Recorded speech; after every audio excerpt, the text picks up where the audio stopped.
Oh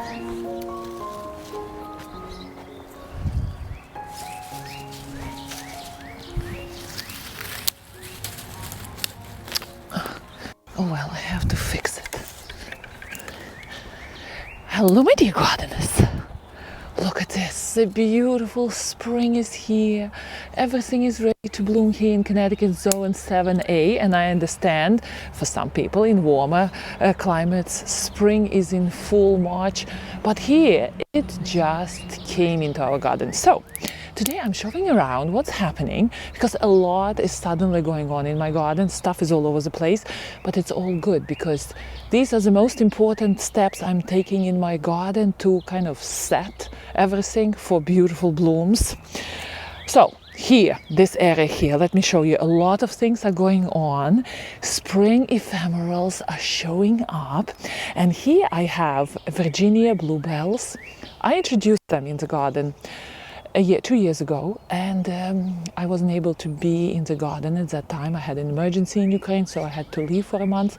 So I left my son to take care of the Virginia bluebells, and I wasn't sure if they will return back because our soil here is not really wet, has a lot of presence of moisture. Virginia bluebells love it in spring. We do have nice rainy springs here. So I was looking at my spring ephemeral thinking, are they going to like it here? It looks like it's not the ideal location, and in some places they're doing better than the others, but they came back. So I'm watering them because I want them to be happy. Let me show you the area under my arch. And my arch on one side, I did it all nice. I spring pruned almost all my roses, and I'm running slightly behind. Look at this. This is a New Dawn rose. It's a small rose. It's taking it time to establish here, so I changed all the planks here because look on this side, you see the planks are natural wood and they're getting old.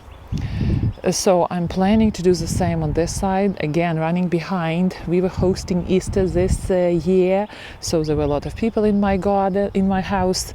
I was busy there. But yesterday was such a good day that majority of it I spent in the garden. And look, this area is circled, protected from rabbits, because these are my prized possessions growing here. Let me show you around. What you see here, these little guys, they are Scabiosa blue farmer, and it's a short-lived perennial, a beautiful blue big flower plant. I am patient with it. I planted it last year, didn't bloom. It takes time for Scabiosa to get established. So this year I am so excited for it because all of them came up back. And to pair the nice blue color with my New Dawn light pink cascading blooms would be something. So Scabiosa likes fertile, deep fertile, well-drained soils. Yes, we do have well-drained soils. Fertility is an issue, so you can see here what I'm doing. And by the way, here is my working station. I will show you later what I'm doing there. So I am enriching the soil with 50% of my leaf mold and 50% of aged cow manure. And hopefully my Scabiosa would be very happy here in this slightly sunny, slightly woodland area. The same treatment was given to my climbing roses right here. As I showed you in my previous videos. So fertilizer for roses went in, and then again 50-50 of leaf mold and cow manure. Look at my beautiful white hyacinths. They're just opening up. I'm planning to put maybe some herbs here. It is not really a sunny place, but I think that my parsley would be very happy here. And in the front, I planted peas and parsley and cilantros a month ago. So all that cold weather, they are raising up there. I have to protect them from rabbits because I have to do it today, because one night all that can be gone and I wouldn't see it again. So that's very important. All right, so what's going on there? Well, in order to take care after all my, look at this path, I'm going to do it today. In order to take care after all this, clean it up, I need a space to put it in. And the way I do it, you know it, I am composting with the help of these bags, plastic bags. They're serving me for many years. By the way, here's a video how I do it. So this year is a big rotation year. Here I have approximately 10 bags, which is less than half of everything what I have, and I will show you the space. And look at this beautiful soil. 1, 2, 3, 4, 5, 6, 7, 8, 9. Yes, 9. And look at this. All this, what you saw behind my azalea, big, tall construction bags, and they fall down all the way to this level, and this is soil. So I am screening it all, making beautiful leaf mold and just spreading it all over the garden, on the grass, giving it a lot more to my favorite perennials, roses, everything what is a strong performer in the garden. Grass will get its share. I feel like a gift bearer when I spread all this leaf mold around the garden, because it's the same what nature does, but I do it in the garden in a more neat way. I can't afford to have sticks and brushes everywhere, so I age it under my evergreen tree there, and I just give it back in a more neat way. So let me show you. I was working all day. My husband was off, so he helped me to move all this. I will show you where I do it, because right now it looks the access there is available, so I can show you. All right, this is another side of the garden where we go to see the composting site. My coreopteris needs to be trimmed. I'm just waiting for it to show some sign of life, and it is. The leaves are budding out. So here's my rose right here. I have to clean it up, make it all nice and neat. I took care of it yesterday. Oh, I didn't finish pruning my Olivia Austin. Oh, so you see it. On one side, you see it has all the growth. And let me show you another side. And here's another side. So half and half. I'm almost done with one, and I didn't do another one.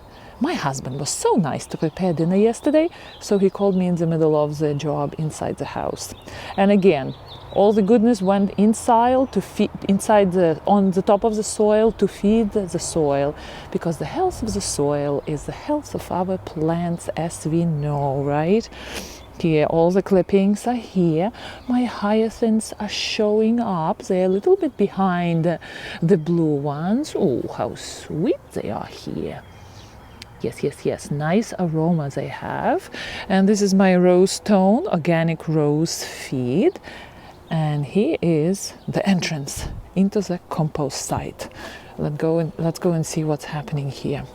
So we have two ways of composting. This is for the kitchen waste. I don't want to put kitchen waste somewhere in open space, because we have a lot of rodents, and I don't want to attract them into my garden. So here we do this. This came with a house. It's an expensive machine. So I'm very happy that the previous owners had it. So look what's happening there. Soil is ready. It has to be screened, but there are plenty of it. And I moved it, and I took care of all that good, you see, the juices from the soil or the waste is coming down into this basin, so I can collect it and spread among plants. So that's a very good thing too. And here is the entrance under the tree, and as you can see here, we have already bags which I used. I took all the leaf mold out, screened it, got it ready for the next season. And this, I have to make sure that I keep them straight, because they have a tendency to fall on the side. The rain wouldn't have any access to it if it falls to the side, and then it takes so much longer, right, to go through the process of decomposing. So here we go. These are 1, 2, 3, 4, 5, 6, 7, 8 already packed for the whole year to sit here and slowly move into something like this. This is a good one. This is ready to go out too. You see, all the soil is here and it smells so good. Look, oh my gosh. Yeah, my plants are going to love it. And this is the area which needs attention. As you can see, some of the bags are also very skinny, some are not. So I will do all the screening there as well. Birds are not happy in that birdhouse. He's going to quarrel with me. All right, fellow, I'm just passing by. All right.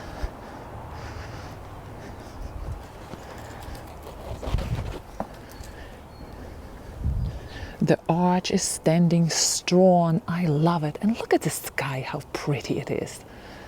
A true beautiful garden spring day.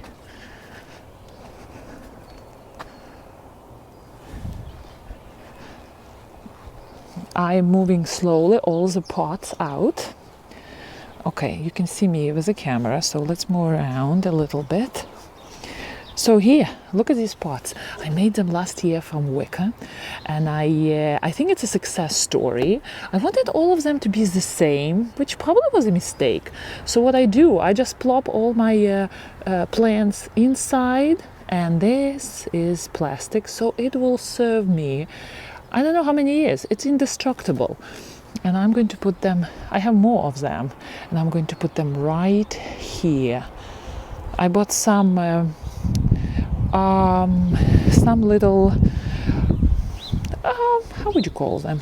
Little plant supports, which will go on top of my pots in the garden here on the porch. They will create visual height a little bit. So imagine something like this here. It's already looking kind of taller than it is. And my tulips, I bought them a little bit early, maybe 2 weeks before Easter. And I was worried that they will not live through the Easter. I kept them in the house, and the house is warm, of course. So they started blooming so much faster, and look at them. They lasted all the way with their blooms through Easter, and now I brought them outside on the sun. Beautiful, beautiful color.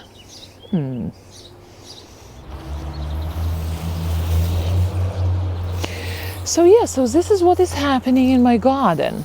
Priority right now belongs to roses. They have to be taken care after because they are pushing their growth and they're blooming at the end of spring, so they need to be taken care after. And then I'm focusing on, of course, cleaning, but then I'm focusing on my boxwoods. They need to be pruned. They were damaged this year with leaf miners, and I have quite a lot of damage, so I will be showing you how to fight them. But if you have the same damage, the early spring pruning is a very good thing to do, because you are cutting all those leaf miners off which are sitting inside of the leaves, and you're throwing it into the garbage. Don't compost it. It goes into the garbage bag and out into the garbage. So, and look at this. These are my what's their names? Green Mountain boxwoods. They reach the size approximately 6 feet. I'm very happy with them. They are somewhat leaf miner resistant, despite these little guys. These are green gems, right? And they are very susceptible to damage. Oh boy, they are really damaged. So I'm going to take quite a lot of the growth away, but again, I will be showing you that. All right, my dear gardeners, so another beautiful day. I'm going to be busy today. Sun is shining, birds are singing, so life is so good. Enjoy it, and I will see you in our next video. Happy gardening.